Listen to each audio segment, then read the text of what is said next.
नमस्कार मित्रों, एक बार फिर से आपका स्वागत है हॉकफीड न्यूज में। बड़ी खबर इस वक्त, भारत के खिलाफ जहर उगलने वाली महबूबा मुफ्ती पर अमित शाह का ताबड़तोड़ एक्शन और जिसके बाद देश के सपोले कांप उठे हैं। आपको बता दूं कि भारत में अभिव्यक्ति की आजादी के नाम पर इस वक्त ये फैशन बन चुका है कि भारत को गाली दो, तिरंगे को गाली दो, लेकिन कोई कुछ नहीं बिगाड़ेगा। लेकिन ये भूल जाते हैं कि इस वक्त मोदी सरकार है और गृह मंत्रालय अमित शाह के पास है।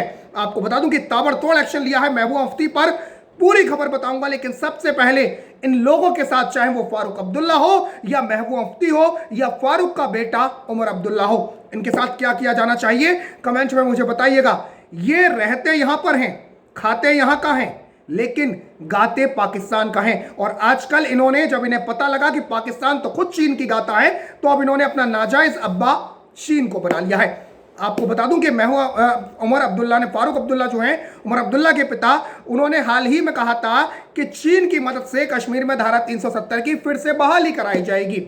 लेकिन जब मोदी सरकार ये साफ कर चुकी है कि 370 पर अब वापस कोई विचार नहीं किया जाएगा, 370 अब किसी सूरत में वापस नहीं आएगी, तो महबूबा मुफ्ती ने एक बार फिर जहर उगला है। जम्मू कश्मीर की पूर्व मुख्यमंत्री महबूबा मुफ्ती ने प्रधानमंत्री नरेंद्र मोदी पर निशाना साधा है।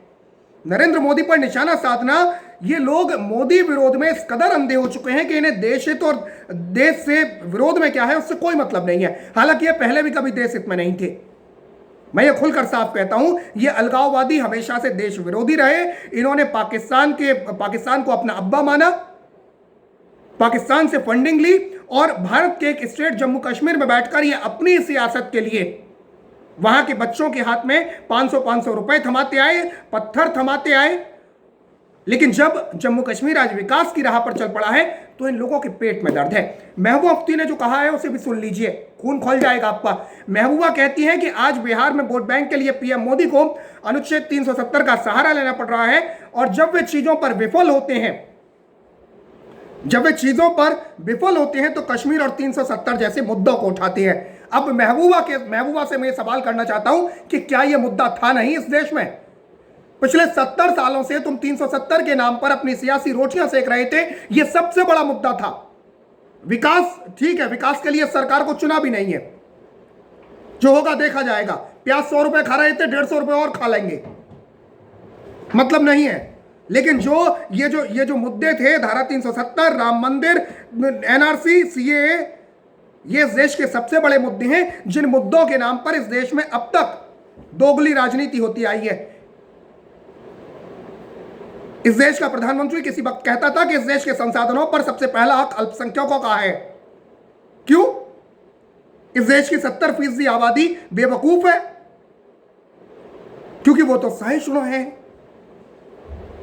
कुछ नहीं कहेंगे तो लूटे जाओ, मारे जाओ, कुछ भी करो। और अब महबूबा मुफ्ती ने जो कहा है वो भी सुनिए। महबूबा मुफ्ती कहती है कि चीन ने लद्दाख में 1000 वर्ग किलोमीटर से अधिक जमीन पर कब्जा कर लिया। चीन ने 370 को हटाने और भारत द्वारा किए गए परिवर्तनों पर खुलकर आपत्ति जताई है, और वो इस बात से कभी इनकार नहीं कर सकते कि जम्मू कश्मीर कभी भी अंतर्राष्ट्रीय स्तर पर इतना प्रसिद्ध नहीं था जो कि अब प्रसिद्ध है। इसके अलावा महबूबा मुफ्ती ने झंडे को लेकर भी, तिरंगे का अपमान भी किया, और महबूबा ने यह साफ कहा कि वो इलेक्शन नहीं लड़ेंगी। इसके साथ यह भी कहा कि वो तिरंगा नहीं उठाएंगी जब तक कि जम्मू कश्मीर का झंडा उनके हाथ में नहीं आ जाता। महबूबा ने कहा, जम्मू कश्मीर के झंडे की तरफ इशारा करते हुए कहा कि ये मेरा झंडा, जम्मू कश्मीर का झंडा दिखाते हुए कहा कि ये मेरा झंडा है, जब तक हमारा झंडा हमारे पास वापस नहीं आ जाता हम कोई दूसरा झंडा नहीं उठाएंगे।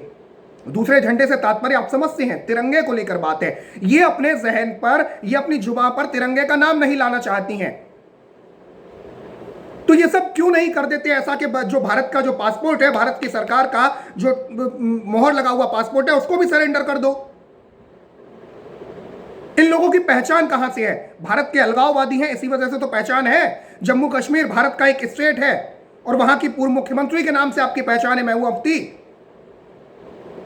आपकी पहचान कोई अलग से नहीं है। ये जो कह रही थी कि मैं तब तक झंडा नहीं उठाऊंगी, जम्मू कश्मीर का झंडा दिखाते हुए, जब तक हमारा झंडा हमारे पास वापस नहीं आ जाता हम दूसरा झंडा नहीं उठाएंगे। जब हमें अपना झंडा वापस मिल जाएगा तब हम दूसरे झंडे को भी उठाएंगे।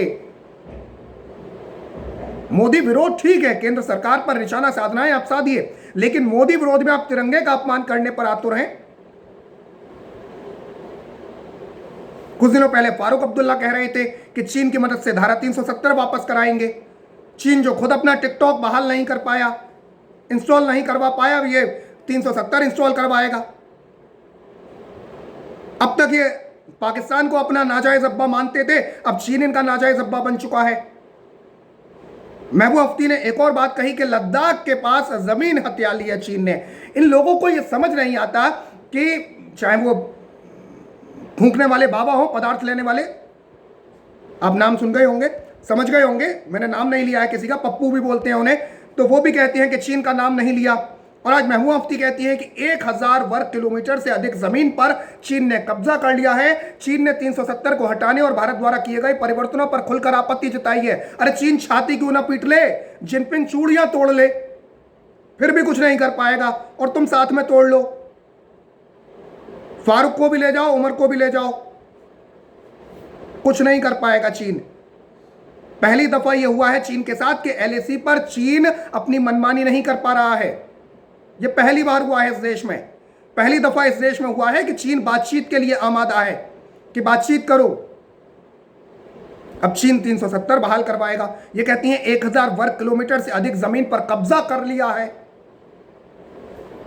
40,000 वर्ग किलोमीटर जमीन जब कांग्रेस के शासन में चली गई थी, जवाहरलाल नेहरू से लेकर 2014 में मनमोहन सिंह ने दे दी थी, तब इनके मुंह में दही जम रहा था। 2013 में मनमोहन सिंह का बयान है, आप गूगल करके देख लीजिएगा, और महबूब मुफ्ती भी गूगल करके देख लें। 2013 में मनमोहन सिंह जो कि देश के प्रधानमंत्री थे, यह बयान दिया था मीडिया के सामने कि चीन के मुद्दे को नहीं उठाइए क्योंकि चीन बुरा मान जाएगा। चीन तमाचा मार गया गाल पे, लेकिन नहीं, चीन का नाम मत लो, नहीं तो चीन बुरा मान जाएगा। यह 2013 का एक प्रधानमंत्री का बयान है भारत के। हालात उस वक्त ऐसे थे 2013 में, और आज 2020 में हालात ये हैं कि यहां का प्रधानमंत्री एलएसी पर जाता है सीना ठोक कर, और वहां सीधे सीधे यह संदेश देता है पूरे वर्ल्ड मीडिया को, पूरी दुनिया को और भारत की सेना को कि भारत की सरकार तुम्हारे साथ खड़ी है, और भारत की 1 इंच जमीन क्या 1 सेंटीमीटर जमीन कोई नहीं ले सकता, भला ही कोई कितना तुर्रम खां क्यों ना हो। चीन जो अपना आधिपत्य जमाना चाहता था वो भी नहीं ले सकता। तो आज हालात ये हो चुके हैं और यही इनके पेट में दर्द है। महबूब मुफ्ती कहती हैं, वैसे मुझे ऐसा लगता है कि लोग ये कहते हैं कि महबूब मुफ्ती और फारूक अब्दुल्ला को इनको रिहा जल्दी कर दिया गया है, इनको अभी और अंदर डालना चाहिए था। आपको बता दूं कि 114 दिनों के बाद महबूब मुफ्ती निकली है, और तब भी इसकी जुबान से जहर निकल रहा है। महबूब मुफ्ती ने आगे यह भी कहा कि मुझे अनुच्छेद 370 की दोबारा बहाली होने का पूरा यकीन है। जिन्होंने हमसे हमारा हक छीना है उन्हें हमारा हक लौटाना होगा।